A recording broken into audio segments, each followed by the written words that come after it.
안녕하세요. 신우의 심해부. 시어머니 때문에 아주 이제 무슨 말 앞에 시자만 들어가면 진절머리가 날 정도로 지긋지긋합니다. 저는 여태까지 남편이라는 말이 남자 중에서 내 편이라서 그래서 남편이라고 하는 것인 줄 알았는데 아주 대놓고 시자들 편만 들어대니 이제는 남이 편이라서 남편이구나 싶은 생각뿐이에요. 남편이란 두 글자의 시자는 안 들어갔지만 저러는 거 보고 있자니 들어간 거랑 똑같다고 봐도 되지 않나 싶네요.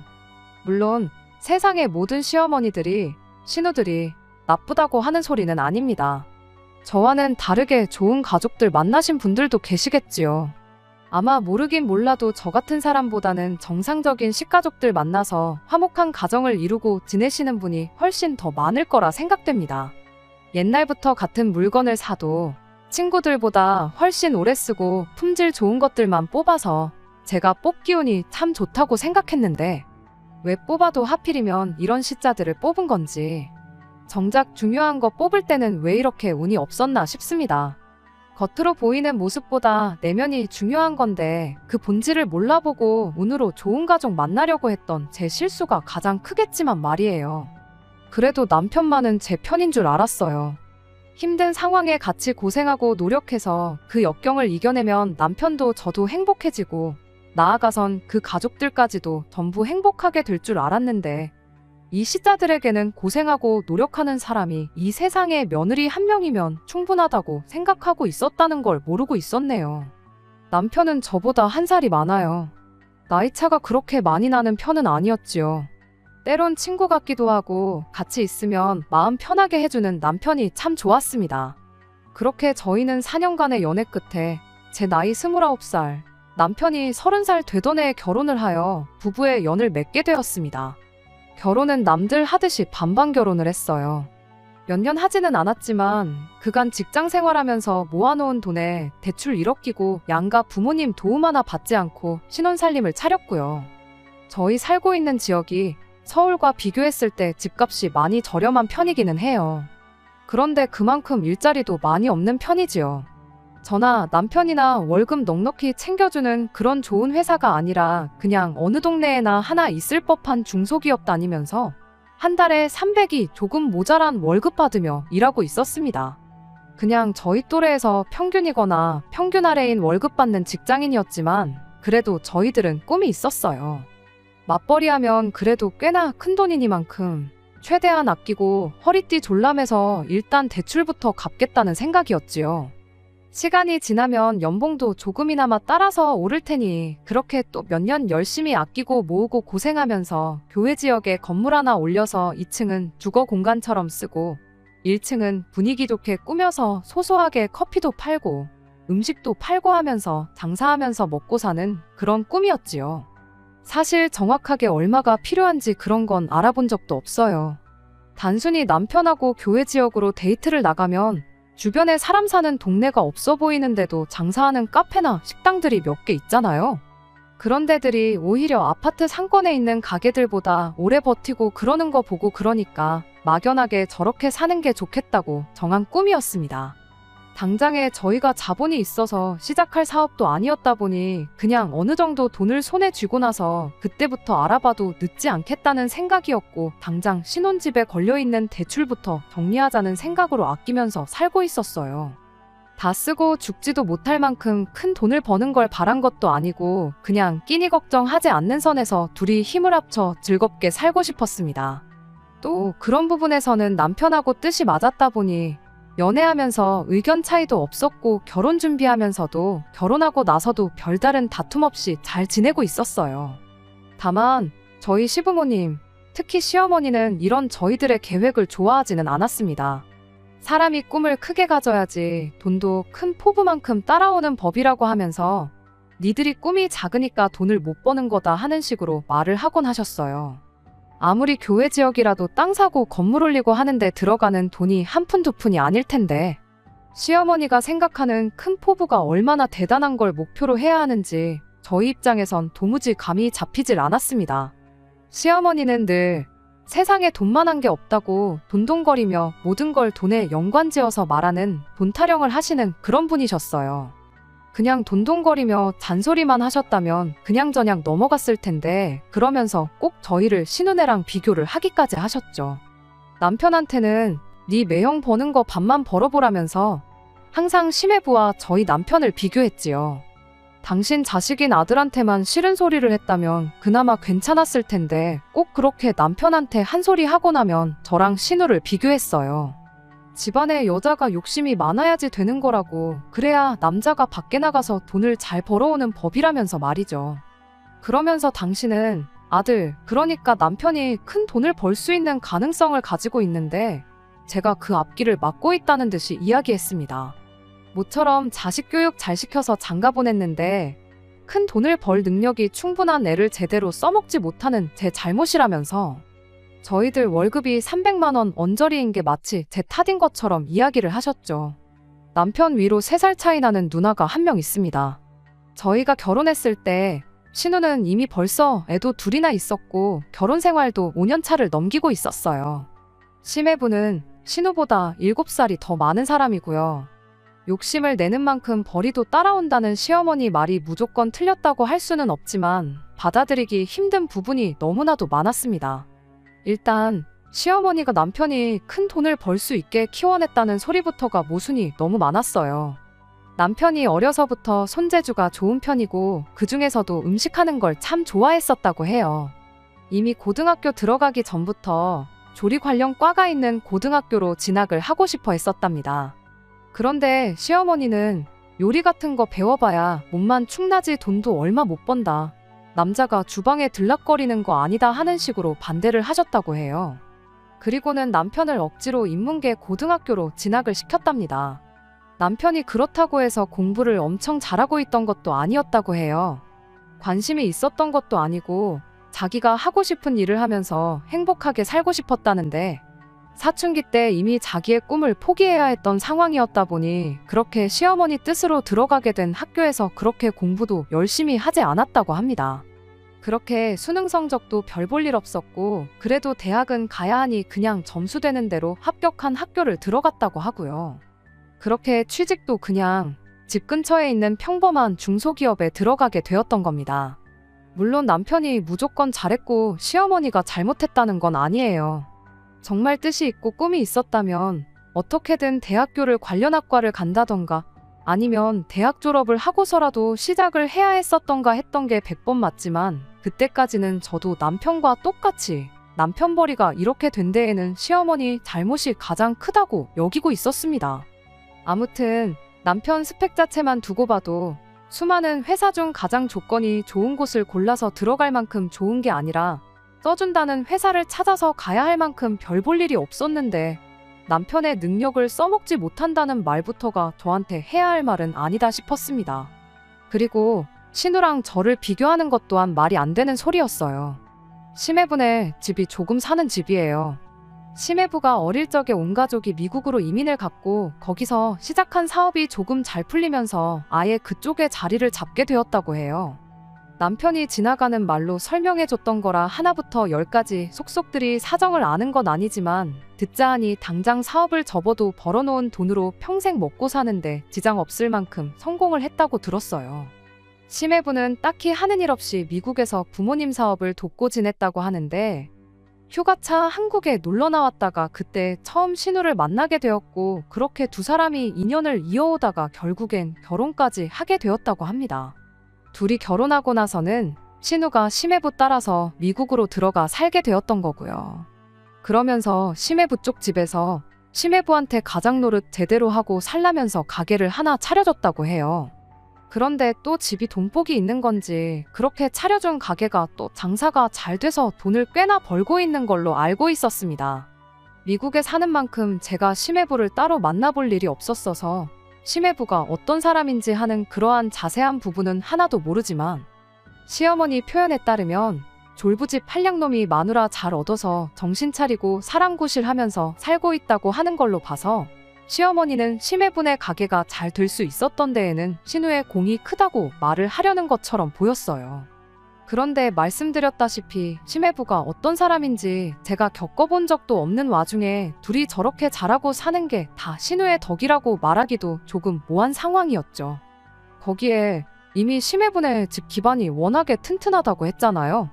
평생을 먹고 살 만큼 벌어놓은 와중에 실패가 뭐가 두려웠겠어요. 든든한 부모님이 뒤에서 버텨주고 있는데 말이에요. 물론 세상 모두가 가게만 차린다고 돈을 다 잘 버는 건 아니겠지만 믿는 구석이 있는 만큼 아무 기반도 없이 시작하는 사람들보다 여러모로 더 유리한 점이 있었을 거라 생각합니다. 신우가 아무리 욕심을 내고 열심히 했다고 한들 자기들 앞으로 가게를 하나 차리기까지의 힘든 과정이 생략된 거나 마찬가지인데 그걸 무조건 심해부는 아무것도 안 했고 신우가 잘한 덕분에 잘 풀렸다고 말하기엔 조금 어폐가 있었죠. 저희도 지금 저희 앞으로 가게 하나 차리려고 열심히 일하고 모으고 있는 거다.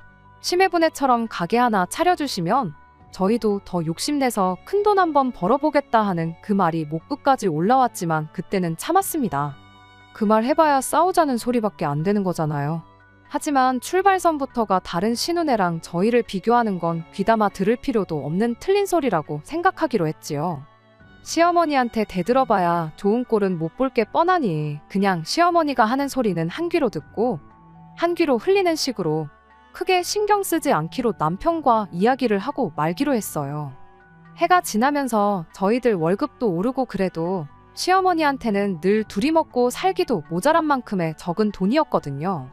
대체 한 달에 얼마를 벌어와야 만족하실지도 모르겠고 시어머니가 원하는 만큼의 돈을 못 번다고 한들 저희가 하루하루를 그냥 시간 때우며 허송세월 보내는 것도 아니었다 보니 그냥 저희들이 만족하는 선에서 꿈을 이루기 위해 최대한 아끼고 모으며 하루하루를 충실하게 살고 싶은 생각뿐이었어요. 하루하루 최선을 다해서 살고 있다고 생각해도 꼭 시어머니가 신우네랑 저희를 비교하면서 초를 치는 게 하루 이틀 일이 아니었습니다. 그럴 때면 그나마 있던 의욕도 사라질 때가 한두 번이 아니었지만 그 집은 그 집, 우리는 우리 이 생각으로 정말 최선을 다해 살았습니다. 그러던 중 결혼 생활한 지 3년째가 되던 해에 남편한테 안 좋은 일이 하나 생겼어요. 정확히는 남편이 아니고 남편 회사에 안 좋은 일이 생긴 거죠. 코로나 사태를 버티지 못하고 결국 회사가 문을 닫게 되어버렸거든요. 그래도 10년 가까이 일해왔고 연차수도 상당한 만큼 직급도 오르고 월급도 이제 300만 원 중반까지 올라가게 되었는데 남은 대출도 얼마 남지 않은 상황에서 갑자기 남편 직장이 사라지게 되니 저희도 정말 절망적이었어요. 그래도 퇴직금이며 그런 거 다 챙겨준 게 얼마나 다행이었는지 몰라요. 그걸로 일단 남은 대출을 전부 상환하게 되었고 얼마 안 되는 제 월급이나마 외벌 이생활하면서 한 달 한 달 버티고 있었습니다. 생각보다 남편의 재취업이 시간이 더 걸리던 가운데 심해부 부모님이 한국에서 알고 지내던 인맥을 통해 어떻게 일자리를 하나 소개시켜줬어요. 시어머니도 그렇고 신우까지 국제전화를 걸어와서는 마치 저희가 심해부한테 엄청난 은혜를 입었고 평생을 고마워하면서 살아야 한다는 식으로 생색을 내기 시작했죠. 반년 동안 재취업을 못하는 가운데 일자리를 소개시켜준 건 당연히 고마운 일이지만 저는 그게 그렇게 고맙거나 하지는 않았습니다. 왜냐하면 일단 월급부터가 형편없었어요. 시어머니처럼 제가 돈에 연연하는 사람은 아니지만 고작 최저시급보다 몇만 원 더 쳐주는 월급은 정말 말도 안 된다는 생각이었거든요. 남편이 그동안 해왔던 일과는 또 전혀 다른 일이다 보니 경력 같은 걸 쳐줄 수가 없어서 월급을 최소한밖에 못 쳐준다고 했다는데 아는 사람이 소개시켜줬다고 없던 경력까지 인정해서 월급을 더 쳐줘야 한다고 하는 소리는 아니지만 오히려 제 생각에는 아는 사람이 소개시켜줬다고 사람을 아주 싼 값에 대충 부려먹으려는 속셈이구나 하는 느낌밖에 들지 않았습니다. 굳이 해본 적도 없는 일을 최저시급 받으면서 할 바엔 차라리 좀 더 시간을 두고 그간 일해온 경력을 살릴 수 있는 일을 찾거나 아니면 저희가 가게를 하나 차릴 생각이 있으니 똑같이 적은 돈 받을 거면 그때를 대비해 비슷한 가게에 일자리를 구해서 돈을 버는 게 더 낫지 않나 싶었어요. 그럼 적어도 가게가 어떤 식으로 돌아가는지 정도는 안 가르쳐줘도 눈칫밥으로 배울 수 있는 거 아니겠나요? 똑같이 200만 원 받을 거면 차라리 저희들 앞길에 도움이 되는 일을 하는 게 좋겠다는 생각이었어요.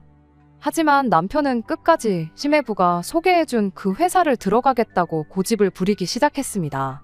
저한테 말은 안 했지만 심해부 말이 연차수가 어느 정도 쌓이면 자기 노력여하에 따라서 월급을 400, 500은 받아갈 수 있는 그런 회사라는 이야기를 했다는 겁니다. 받아갈 수 있다는 건 아닐 수도 있다는 이야기지 않냐고 했더니 그래도 매형이 다 뜻이 있으니 그 회사에 나를 꽂아준 것 아니겠냐며 끝까지 제 말보다는 심해부의 말을 맹신하기 시작했어요. 가게에서 일하면 제 말대로 그쪽 업계가 어떻게 돌아가는지는 배울 수가 있지만 돈이 오르는 속도가 다르지 않냐며. 먹는 장사는 일주일만 배워도 누구나 할 수 있는 거라고 그건 그때 가서 배우는 게 낫다고 고집을 부려댔습니다. 그렇게 제 연봉 5천에 남편 3천에서 1년에 8천만 원 가지고 다시 살림을 꾸려나가야 했습니다. 그때까지는 줄어든 만큼 더 아끼고 살면 되는 거 아니냐는 생각이었고 남편이 말했던 대로 시간 지나면 거기서 받는 돈도 올라갈 테니 그냥 결혼 생활 처음 시작했을 때로 돌아갔다 그렇게 생각하기로 했어요. 그때도 살았는데 달에 버는 돈 줄었다고 해서 저랑 남편 사이에 무슨 문제나 생기겠나 그런 생각이었습니다. 그런데 문제는 그렇게 남편이 다시 일을 시작하고 2년이 더 지나 올해가 되었는데도 남편 월급이 그렇게 크게 오르지 않았다는 게 문제였죠. 일 시작할 때는 몰랐지만 거기도 코로나 시기를 넘기면서 상황이 많이 안 좋아졌다고 하더라고요. 남편의 노력 여하에 따라 다시 그 회사가 잘 돌아가면 월급 500씩 주는 것도 문제없다는 식으로 이야기를 했다는데 솔직히 그게 어떻게든 남편을 싼값에 부려먹기 위해 붙들어 놓을 허울 좋은 변명에 불과하지 남편 혼자 노력한다고 해서 될 것 같지는 않아 보였습니다. 그래도 남편은 심해부가 그 자리를 자기에게 꽂아준 데에는 그만한 이유가 있을 거라며 끝까지 믿음을 저버리지 않던 게 문제였어요. 그런데 올해 봄에 난데없이 신혼애가 한국에 들어오게 되면서 그러면서 저와 남편의 사이도 점점 더 걷잡을 수 없이 갈라지기 시작했습니다. 이렇다 저렇다 할 연락도 없이 신혼애가 심해부랑 애들 둘까지 데리고 갑자기 한국에 귀국을 했어요. 짐 싸들고 온 걸 보니 하루 이틀 지내다가 갈 사람들처럼 보이지는 않았습니다. 무슨 일로 왔는가 했더니 신우가 애들 교육을 한국에서 좀 시키고 싶어서 데리고 왔다고 하더군요. 남들은 다 한 살이라도 어릴 때 미국에 보내고 싶어서 안달인데 신우는 반대로 애들을 미국에서 한국으로 데리고 온 거였어요. 이유는 굉장히 그럴싸했습니다. 애국자가 따로 없었지요. 애들의 뿌리가 한국에 있음을 알려주고 싶어서 한국으로 데리고 왔다는 거예요. 그리고 어차피 애들이 모국어가 영어고 한국어는 제2외국어나 마찬가지라면서 영어 교육은 따로 할 필요도 없다고 하더군요.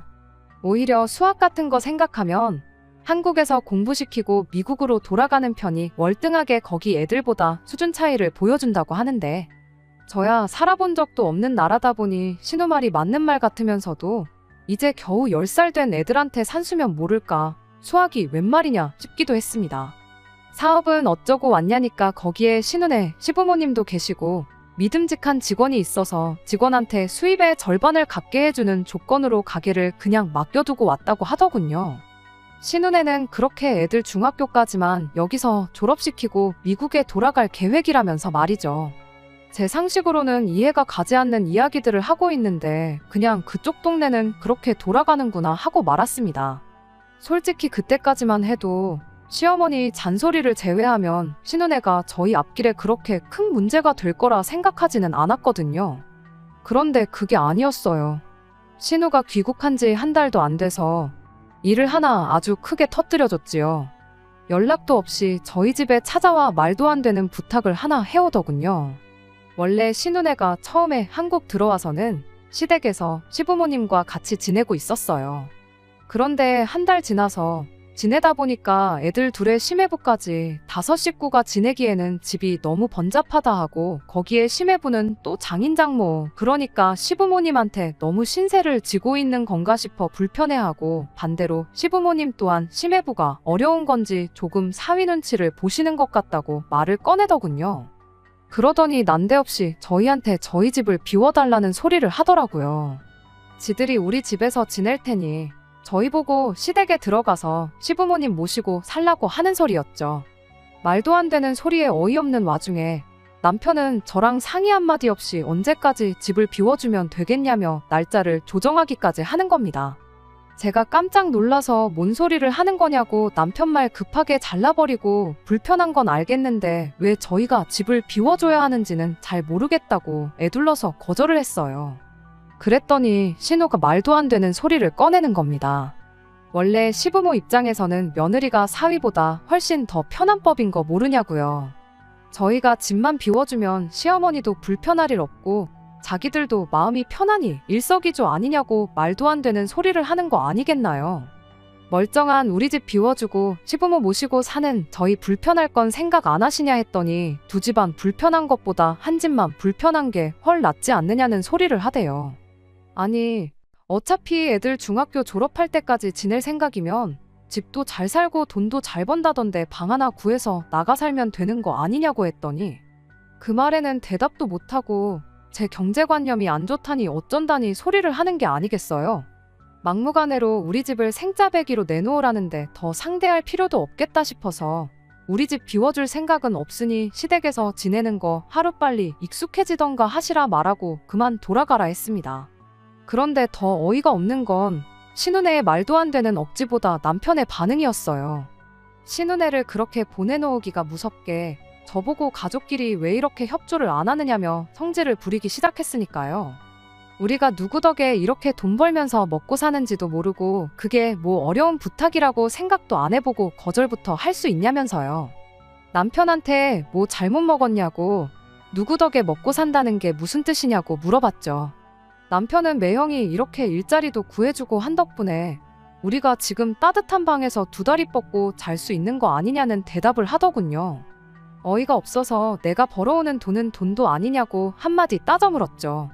당신 매형이 구해줬다는 그 회사에서 한 달에 250만 원도 못 벌어오는데 누가 들으면 한 달에 1,000만 원씩은 따박따박 벌어오는 줄 알겠다고 말도 안 되는 소리 하지 말라고 했죠. 남들 애 키우면서 집에서 편하게 남편이 벌어다 준 돈으로 생활하는데 나라고 돈 때문에 이 나이 먹고 애도 없이 일만 하러 다니는 거 좋겠냐고. 매형 덕에 그나마 한 달에 200만 원 조금 넘게 벌어온다고 고마워할 시간 있으면 그 시간 반만 쪼개서 나한테 고마워나 하라고 한마디 했습니다. 그랬더니 남편이 고작 한 달에 300 얼마 벌어오는 거 가지고 유세를 떠냐며 입에 개거품을 물더라고요. 여지껏 부부싸움 한 번 없이 그 소박한 꿈 이뤄보겠다고 열심히 노력하던 사람이 맞나 싶었어요. 나중 가서는 자기가 나중에 500만 원씩 벌어오고 하면 과연 그때 가서도 똑같은 소리를 하는지 보겠다고 으름장을 놓더라고요.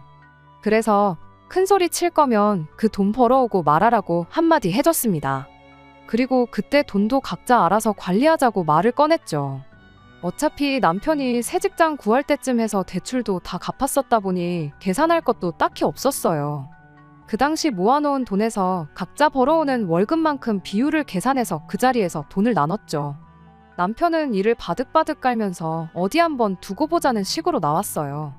신우네의 말도 안 되는 부탁보다 더 어이없었던 건 연애 때부터 그때까지 10년에 가까운 세월을 알아온 남편이 보여준 몰랐던 모습이었습니다. 그래도 최대한 좋은 쪽으로 생각하기로 했어요. 당장 남편이 저러는 게 한편으로는 동기부여가 될 수도 있겠다는 생각이었거든요. 그런데 그런 저희 기대가 무색하게 남편은 하루가 가면 갈수록 시댁, 특히나 신우네한테 목을 매기 시작했어요. 결국 그 때문에 이혼까지 하게 되었고요. 그나마 대출 다 갚고 나서 2년 조금 넘게 모아놓은 돈을 돌려준 건 저희 실수였습니다만 어떻게 보면 그렇게 남편과 이 시자들의 민낯을 알게 되는 계기가 되었으니 어떻게 보면 저에게는 전화위복의 기회가 되었죠. 그날로부터 남편은 저 보란듯이 그 돈을 가지고 시댁을 위해 써대기 시작했어요. 말로는 다 이유가 있었죠. 지 매형, 그러니까 심해부가 말하길 남편 월급이 어떻게 아직도 230만 원밖에 안 될 수가 있냐며 자기가 부모님한테 연락해서 남편 월급 좀 빨리 올려줄 수 있게 이야기를 해주겠다고 했다는 겁니다. 저는 말도 안 되는 소리다 싶었어요. 심해부 부모님이 얼마나 대단한 사람이건 간에 애초에 말 한마디 해서 올라갈 월급이었으면 처음부터 돈 좀 넉넉히 주라고 했어도 되는 거 아닌가 싶었거든요. 그런데 남편은 그 말을 철석같이 믿고 심해부한테만 어떻게 잘 보이면 자기 월급이 당장에라도 400만 원, 500만 원이 될 것이라 믿었던 거죠. 그렇게 틈만 나면 시부모님이랑 시누네 데리고 나가 자기 돈으로 외식하고 오고 시조카들 좋아한다고 장난감도 사다가 바치고 주말이면 심해부 심심하겠다며 데리고 나가 술도 한 잔 마시고 오고 그 꼴을 보고 있으니 이 인간이 저렇게 돈 쓰기 좋아하는 인간인데 그걸 내가 못하게 한 건가 싶기도 하고 오만 가지 생각이 다 들었습니다. 자기 가족이라고 말도 안 되는 소리 철석같이 믿고 자라는 꼴을 보고 있자니 가족이 좋긴 좋은가 보다 싶었고 그때쯤 되니 저도 결혼하고 나서 너무 친정부모님께 소홀했던 건 아닌가 싶은 생각이 들었어요. 그래서 저도 이렇게 돈만 모으고 있을 게 아니라 친정부모님 모시고 어디 가까운데 여행이나 한번 다녀오면 참 좋겠다는 생각이었습니다. 겸사겸사 기분 전환도 하고 그렇게 같이 여행 가서 기회가 닿으면 남편하고 허심탄회하게 이야기 한번 나누고 된다면 화해도 하고 묵은 감정도 해소하고 그럴 생각이었지요. 그런데 친정 부모님 모시고 한번 여행이나 다녀오자는 말을 꺼내기가 무섭게 남편은 대번에 싫다고 거절을 하더군요. 그때 신우가 저희 집 찾아와서 집 비워달라고 했을 때 꺼낸 말을 그대로 읊으면서 말이죠. 사위 입장에서 장인장모님하고 있는 게 얼마나 불편한지 아냐면서 싫다고 하고 장인장모님도 자기가 느끼기에 괜히 자기 눈치를 보시는 것 같다고 괜히 여러 사람 불편할 일이 뭐가 있냐면서 여행은 같이 가고 싶지 않다고 하더라고요. 거기서 끝난 게 아니라 난데없이 또 딴소리를 꺼내기 시작했어요. 나도 이렇게 결혼 생활 길게 한국 땅에서 해오면서 장인장모님이 불편하기만 한데 자기 매형은 여지껏 해외에서 살다가 난데없이 장인장모랑 한 집에 같이 살게 되니 얼마나 불편하시겠냐며 그 기분이 이해가 가냐고 저한테 되묻는 거예요. 그간 냉정기간을 거치면서 조금 정신을 차렸나 싶었는데 저런 소리를 꺼내고 있으니 어이가 없어서 말도 안 나오더군요.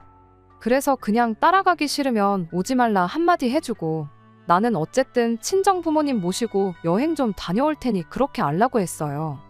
그리고 잠깐 내가 집 비운 동안 행여나 신우네 우리 집에 살게 할 생각이 있다면 꿈도 꾸지 말라고 했죠.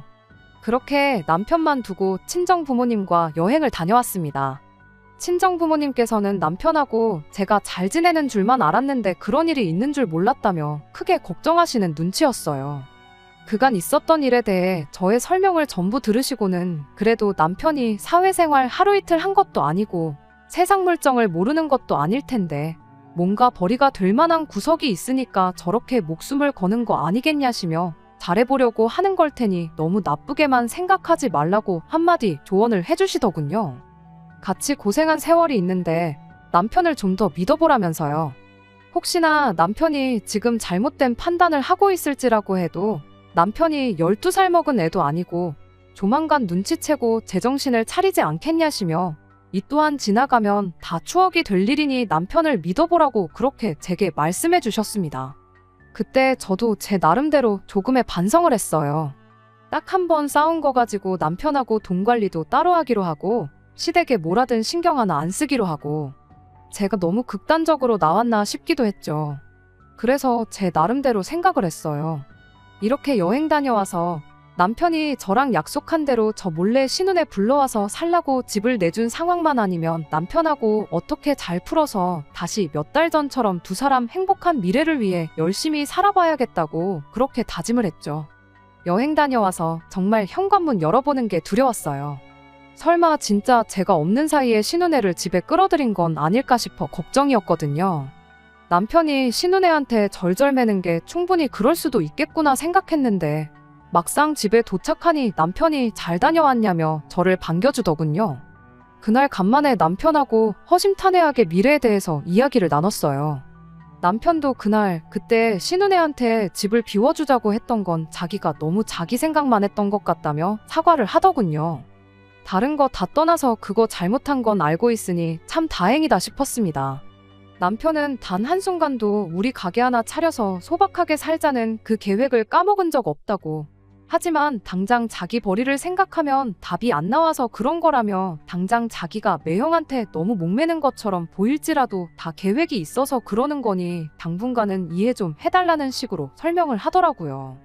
당장 돈 얼마 쓴 건 티도 안 날 만큼 큰 돈을 벌어오겠다면서요.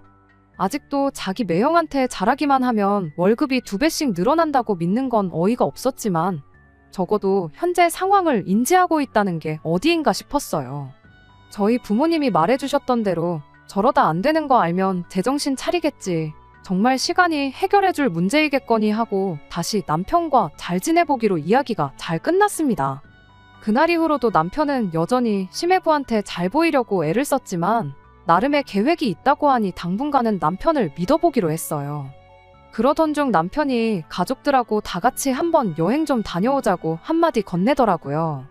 마음 같아서는 남편이 했던 대로 똑같이 나는 시부모님이며 신우내며 불편하니까 당신만 다녀오라고 하고 싶었지만 잘 지내기로 다짐한 지 얼마나 됐다고 치사하게 구는 게 조금 웃긴 것 같아서 그러자고 대답했죠.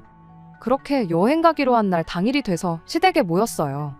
3박 4일 일정으로 가깝게 제주도를 다녀오기로 되어 있었고 시댁에 도착하니 전부 다 가방 싸놓고 만반의 준비를 하고 있는 게 간만에 여행이라 기대가 아주 큰 듯 싶어 보였습니다. 그런데 대뜸 신우가 시조카들한테 그럼 엄마 없는 동안 외숙모가 엄마나 마찬가지라고 외숙모 말 잘 듣고 있으라는 소리를 하더니 심해부랑 둘이 지들 가방만 챙겨서 쪼르르 나가더라고요. 이게 무슨 소린가 싶어서 나가는 신우 붙잡고 다 같이 가는 가족여행 아니었냐고 가긴 어딜 가시냐고 한마디 물었어요. 그랬더니 신우가 우리는 단둘이 해외여행 좀 다녀올 계획이라며 그동안 애들 좀 부탁한다고 대충 한마디 하고는 그대로 심해부랑 같이 지갈길을 가더군요. 어이가 없어서 나가는 신우네를 뒤로 하고 남편한테 이게 무슨 상황이냐고 물었죠. 그랬더니 남편이 아무래도 매형이 우리 부모님을 불편해하시니까 누나네는 누나네 따로 여행을 가고 우리끼리 다녀오는 게 더 낫겠다 싶어서 이렇게 하기로 했다는 겁니다. 제가 계속 어이없다는 반응을 보이니 남편이 오히려 적반하장으로 여기까지 와서 왜 이러냐며 짜증을 내기 시작했어요. 자기가 다 설명하지 않았냐고 당분간은 매형한테 잘 보여야지 우리 앞길이 풀리는 거 알지 않느냐면서 저보고 협조 좀 하라는 거예요. 그래서 나라고 뭐 신우네랑 맨날 비교질만 해대는 당신 부모님이 편하기만 한 줄 아냐고 그런데 그것도 모자라서 신우네는 해외여행 보내고 나는 여행지 따라가서 시부모님 챙기고 보모 노릇까지 해야 되는 거냐고 그럴 생각 없다고 여행은 시부모님의 조카들까지 데리고 당신 혼자 다녀오라고 하고 그대로 시댁을 빠져나왔습니다. 그랬더니 남편이 시댁 바깥까지 쫓아나와서는 그럼 자기 혼자 다녀올 테니 조카들만이라도 그동안 제가 데리고 있어주면 안 되냐는 소리를 하더군요. 누나네 보고 다시 돌아오라고 할 수도 없는 노릇이고 애들만 집에 혼자 둘 수도 없는 노릇 아니겠냐면서요. 그때 딱 깨달았어요. 저한테는 남편이 신우네한테 절절매는 꼴을 볼 만큼의 인내심이 남아있지 않다는 것 그리고 남편한테는 자기가 신우네한테 하듯이 저 또한 똑같이 신우네한테 알아서 기어야 하는 사람 중 하나일 뿐 그 이상도 그 이하도 아니란 것을 말이죠. 암만 자기 장래가 걸려있다지만 제가 희생해야 하는 건 당연한 거고 그 과정에 저랑은 그 어떤 상의도 필요하지 않다고 생각하는 사람하고 앞으로 어떤 미래를 기대해도 제가 생각한 그 미래와는 전혀 다른 결과물밖에 없겠구나 하는 심정이었죠. 그래서 그 길로 다시 남편 데리고 시댁으로 쳐들어가서 시부모님 보는 앞에서 이혼하겠다고 당당하게 한마디 던져줬어요. 그러면서 시어머니한테도 한마디 했습니다. 어머님 말대로 저도 돈 욕심 좀 부려보려고 했더니 남편이라는 작자가 어떻게 돈 벌어올 생각은 안 하고 지 누나한테 퍼줄 생각밖에 없어 보여서 못 살겠다고요.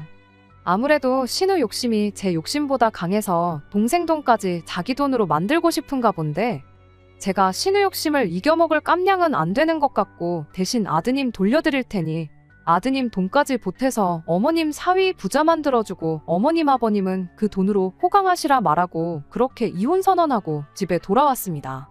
그 와중에 시조카 어떻게든 챙겨서 여행 다녀올 생각은 없었는지 남편은 그날로 여행을 취소해버리고 몇 시간 지나지 않아서 집으로 따라 들어왔어요.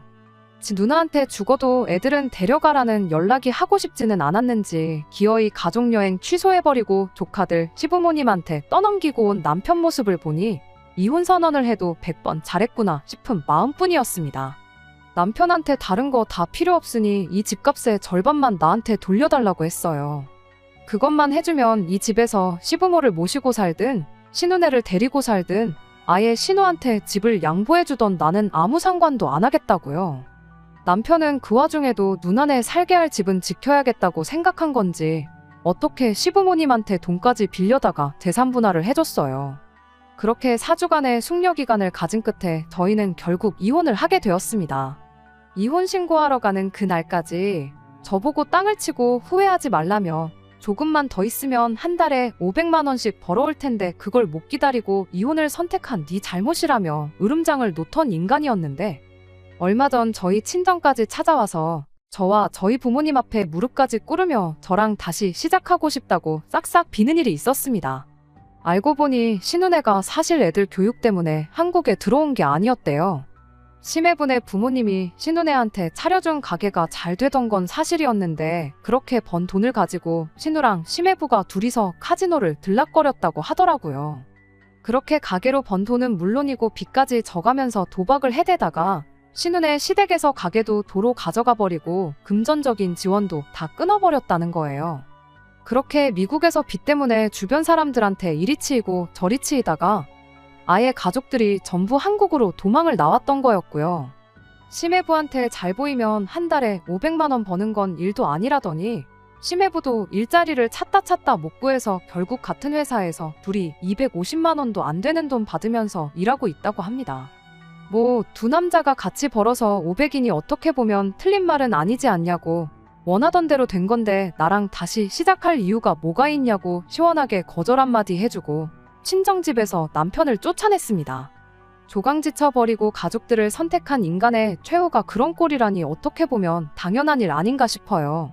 남편을 못 믿어준 제가 너무했나 싶을 때도 있었지만 믿었다면 아마 제 남은 인생 평생을 시댁 종노릇 하며 살아야 하지 않았을까 생각하면 이렇게 이혼하게 된 게 정말 다행일 수가 없습니다.